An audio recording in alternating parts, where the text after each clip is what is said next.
This is part 2 of my series on Beethoven's Diabelli-Variations. If you haven't seen part 1, pause the video and go watch it first. The link is somewhere up there or down below in the description box. As always, if you enjoy this content, please give it a like, share, subscribe and hit the bell button.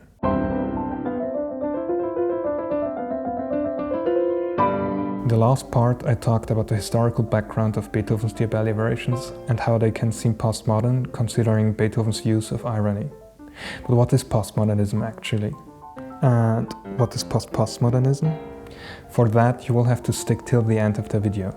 Let's first define postmodernism. Usually the term postmodernism is used to describe a certain artistic and philosophical, or rather cultural phenomenon of the 20th century.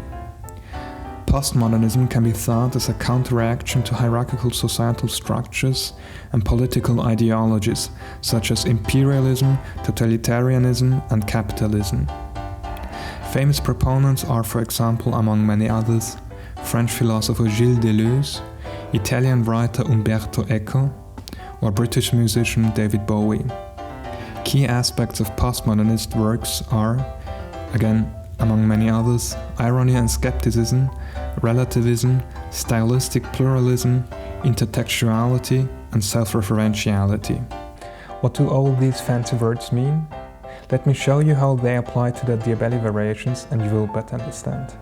But what about postmodernism? Wait and stick till the end of the video. Stylistic pluralism is basically a mashup of different styles. Look at Variations 23 to 25. Each of them differ drastically. Within a very short time span, Beethoven juxtaposes 3 incongruous styles.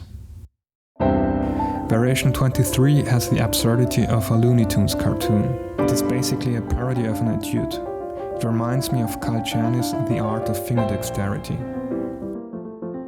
The sudden changes between forte and piano, the quick but kind of nonsensical movements, the extreme contrasts make it pretty clear that Beethoven is not serious.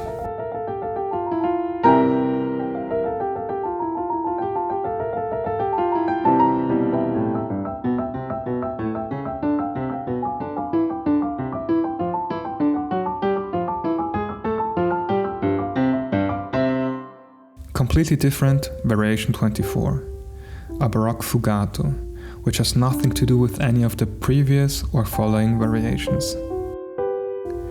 It sounds like a faint and distant memory, like music for a prayer, like church music.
And then follows Variation 25, a waltz, music of the salons and parlors, basically party music of the 1800s.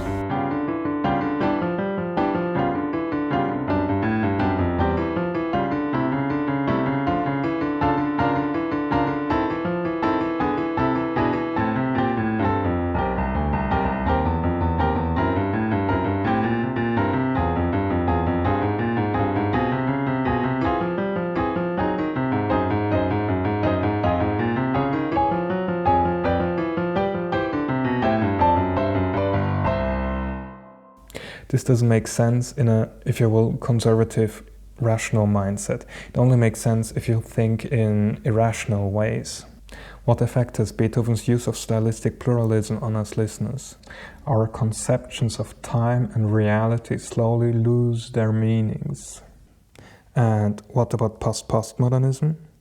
Stick till the end of the video. To understand intertextuality, one can look at the Avengers movies. Different superheroes from different universes merge into one. Self-referentiality is the so-called breaking of the fourth wall. When a character of a movie or TV series is aware that he is and such and talks directly to the camera or to the audience. Variation 22 quotes Mozart's opera Don Giovanni, which makes it intertextual. Compare this aria by Don Giovanni's servant Leporello and Beethoven's variation.